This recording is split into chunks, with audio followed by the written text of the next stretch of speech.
rhywun sydd yn gallu creu perthynas gyda chwaraewyr, rhywun sy'n wrth gwrs yn deall beth maen nhw'n eu swydd nhw a cael y sgiliau yna'n gros, a hefyd rhywun sy'n gyda bach o hiwmor a'r creu.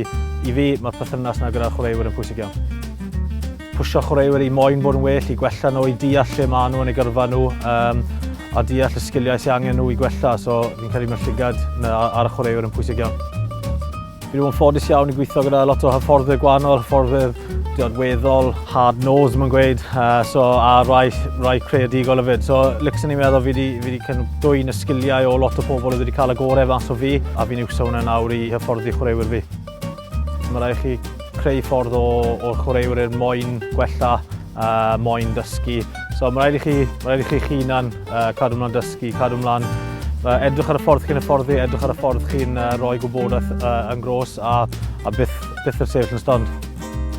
Mae hwn yw'r siŵr y peth gletach, mae plant ifanc nawr yn gwahanol i plant blynyddoedd yn ôl, so siwr i chi'n cael y connection gyda nhw, siwr i chi'n cael gwybodaeth yn gros, dysgu siwr maen nhw yn dysgu pethau.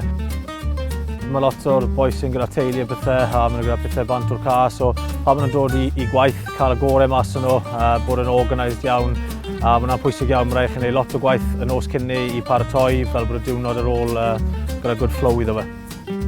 Y ffordd ni'n asesu wedi newid lot dros y blynyddoedd, wrth gwrs dros y blaen dys wneud. Mae'n pwysig i asesu fel tîm, ond mae'n pwysig iawn i cael y un o'n un, os chi'n cael gwybodaeth draw, os chi'n eistedd gyda nhw, hala fideos trwyddo nhw, iwso social media, pethau fel yna, i cael ein gros, ond hwn yw'r peth mwy o pwysig nawr ar y funud, rydych chi'n cael asesiad un ar un.